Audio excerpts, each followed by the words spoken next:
ప్రభు నామమున అందరికీ శుభోదయం.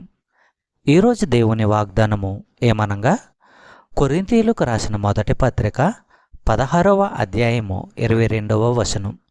ఎవడైనను ప్రభువును ప్రేమింపకుంటే వాడు శపింపబడునుగాక, ప్రభువు వచ్చుచున్నాడు.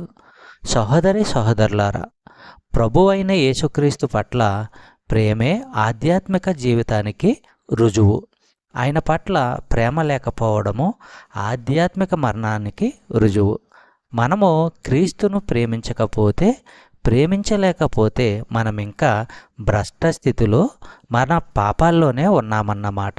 అంటే దేవుని శాపానికి తగిన వారమన్నమాట. యేసు ప్రభువు పట్ల మన అంతరంగ స్థితి కన్నా ప్రాముఖ్యమైనది మరేదీ లేదు. యోహాను రాసిన మొదటి పత్రిక 3వ అధ్యాయము 14వ వచనము మనము పరిశీలించినట్లయితే, మనము సహోదరులను ప్రేమించుచున్నాము గనుక మరణములో నుండి జీవములోనికి దాటి ఉన్నామని ఎరుగుదుము. ప్రేమ లేనివాడు మరణమందు నిలిచి ఉన్నాడు. మరణం అంటే ఆత్మ సంబంధమైన మరణము. చెప్పబడిన వాగ్దానము దేవుడు దీవించి ఆశీర్వదించునుగాక. ఆమేన్.